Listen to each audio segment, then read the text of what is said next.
रंगदार हो या कोई भी कलर के कपड़ों पे अगर ऑयल गिर जाए, सरसों का हो या जवां का जिसे कड़वा तेल कहा जाता है या कुकिंग ऑयल, कोई भी ऑयल गिर जाए तो हम इसको कैसे साफ़ कर सकते हैं, इसकी कैसे चिकनाहट और इसकी स्मेल ख़त्म कर सकते हैं। यहाँ पे कपड़ों पे गिरा है हमारे से जनाब जो कड़वा तेल, जवां का तेल, और वो जो इस्तेमाल करते हैं उन्हें पता है उसकी कितनी स्मेल होती है और वो कितना अक्सर औक़ात लगता भी है। अगर खालिस तेल हो तो रंगदार कपड़ों पे तेल गिरने से कितनी परेशानी होती है। यहाँ पे जो ज़ैतून का ऑयल का डिब्बा देख रहे हैं उसमें सरसों का ऑयल है और ये जवां का तेल है, कड़वा तेल। तो ये बहुत ज़्यादा मकदार, आधी बोतल से ज़्यादा था जो यहाँ पे देखिए गिर चुका है। ये कपड़ों की हालत देखें, इससे कपड़ों से तेल निकल रहा है। न्यू दुपट्टा है, यहाँ पे 4 पे की चद्दर है और उसके नीचे एक तह कंबल की है, उससे भी नीचे तक जो तेल गिरा है। तो ये जवां का तेल हमारी बोतल तकरीबन कह लें खाली हो चुकी है। और परेशानी की बात यह है कि ये है भी कड़वा और लगने वाला और नए सूट के ऊपर गिरा है, जो सारा दुपट्टा तकरीबन ख़राब हो चुका है। तो हम इसको कैसे साफ़ करेंगे, वीडियो के साथ जुड़िए रहिएगा, स्किप मत कीजिएगा। अगर कभी बच्चों से ऐसे नुकसान हो जाए तो बच्चों को मत डांटें, इसका हल ढूंढें और इसका हल है इस वीडियो में। बस आप चैनल को सब्सक्राइब कीजिए, लाइक कीजिए, कमेंट्स कीजिए और कहाँ से देख रहे हैं ये भी बताइएगा। अल्लाह ताला को देखने वालों को जज़ाए खैर अता फरमाए और अल्लाह ताला सबके घरों में रहमतों का नज़ूल हो, सुख नसीब करे, इत्तेफाक दे, परेशानियाँ दूर करे। तो यहाँ पे बहुत ज़्यादा यकीन जाने तेल गिर चुका है, बोतल तकरीबन खाली हो गई है। अब इसका हाल हम दिखाने लगे हैं आपको वीडियो में, तो आपने वीडियो को स्किप नहीं करना। फिर आपसे रिक्वेस्ट है तो हम इसे 2 चीज़ों से इसका तेल भी निकालेंगे और ये हमारे पास पाउडर, आपके पास कोई भी पाउडर है आप उसे इस्तेमाल कर सकते हैं। यहाँ पे मैं एक शापर के ऊपर दुपट्टे को रखूँगी ताकि उसके अंदर अच्छी तरह पाउडर जो है ना जज़ब हो सके। आपके पास कोई भी पाउडर है वो अच्छी तरह आप इसके ऊपर स्प्रे कर दें, यानी कि अच्छी तरह छिड़क दें।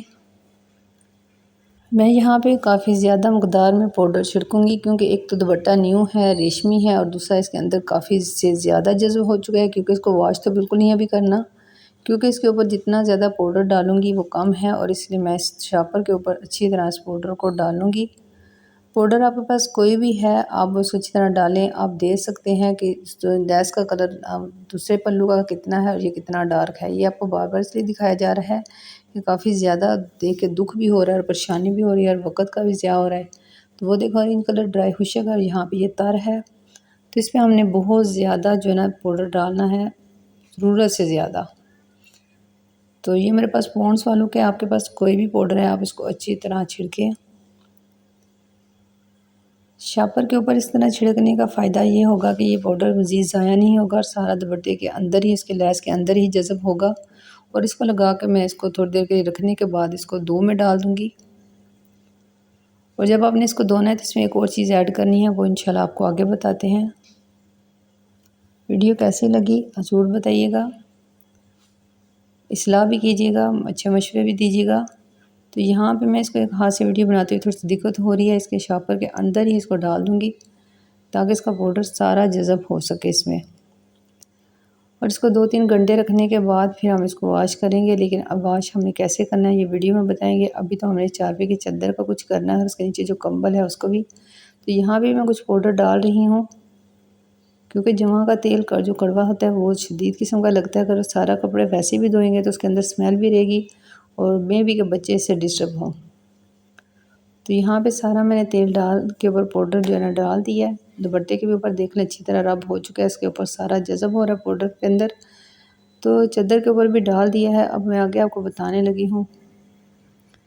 ये वो कंबल है जिसके ऊपर मैं डाल रही हूँ तेल, बहुत ज़्यादा यहाँ पे भी गिर चुका है। और तो और जो उसके साथ शलवार पीस था उसका भी पाउडर काफ़ी गिरा है। तो हर जगह पाउडर लगाने के बाद इसको हम रखेंगे धूप में 2-3 घंटे में। तो चलें यहाँ पे आपको बताते हैं कि कुछ वक्त धूप में रखा है और उसके बाद हमने क्या किया है, इसको सरफ़ डाला है और सरफ़ में हमने थोड़ा सा मीठा सोडा डाला है। यहाँ पे आपको अंदाज़ा हो जाएगा कि जब कब्ज़ार में भी अगर हमने तेल ज़्यादा मकदार में लगाया तो इसी तरह पानी की कंडीशन होती है। तो मैंने इसको तकरीबन 10 से 15 मिनट भिगो के रखा था, थोड़ा सा मीठा सोडा भी डाल दिया था ताकि इसकी चिकनाई वगैरह अच्छी तरह निकल सके। तो इसलिए कभी भी खुदा ना खास्ता कपड़ों के ऊपर कुकिंग ऑयल गिर जाए या कोई भी ऑयल गिर जाए तो आप इसको कपड़ों को ज़ाया मत करें, परेशान मत हो। कभी कभी शादी पे भी हम जाएं तो हमारे फैंसी कपड़े बच्चों के ख़राब हो जाते हैं, तो उसके ऊपर भी आपने क्या करना है, पाउडर ही छिड़कना है। बच्चे अक्सर सालन वगैरह मैरिज हाल में गिरा लेते हैं, तो आपने उसके ऊपर भी पाउडर ही छिड़कना है। ये देखिए अल्हम्दुलिल्लाह अल्लाह का क्रोश वगैरह साफ़ हो चुका है। ज़रूर बताइएगा कैसा लगा। वीडियो ज़रूर दिखा करें, वो हमारी आहमद का ज़िहरा है। लाइक कीजिए, कमेंट्स कीजिए, शेयर कीजिए ताकि सदका जारिया बने। जी हाँ, लाइक्स कीजिए, कमेंट्स कीजिए, दूसरों तक वीडियो ज़रूर पहुँचाए। कोई भी परेशानी हो तो आपका सदका जारी होगा। कोई भी कितनी भी बहुत परेशानी हो, कोई रास्ता नज़र नहीं आ रहा, तो सिर्फ हस्बुनल्लाह व निअमल वकील, हमें तो अल्लाह ही काफ़ी है और वो बहुत अच्छा कारसाज है। इसको रोज़ाना कम से कम 500 तादाद में पढ़ें और इसको बढ़ाते रहें। अल्लाह ताला आपको पढ़ने की तौफीक अता फरमाए। अपनी तमाम परेशानियाँ, दुख, प्रॉब्लम अल्लाह से शेयर करें। यकीन जानें जब आप सब्र करते हैं तो अल्लाह फरमाता है इन्नल्लाह मअस साबिरीन, कि मैं सब्र करने वालों के साथ हूँ। तो हज़रत इब्राहीम के पास क्या था, एक यकीन और तवक्कल। तो क्या उन्होंने पढ़ा, हस्बुनल्लाह व निअमल वकील, मेरे लिए अल्लाह ही काफ़ी है। तो इंशाअल्लाह अल्लाह ताला के फज़ल व करम से आपके लिए अल्लाह की ज़ात ही काफ़ी है। कैसी भी कोई भी परेशानी हो उसका हल अल्लाह ताला के पास है और अल्लाह से मदद मांगा करें। अल्लाह ताला की मदद के बगैर कोई मुश्किल हल नहीं होती। अल्लाह ताला आपकी सारी परेशानियाँ दूर करे। वीडियो कैसी लगी ज़रूर बताइए।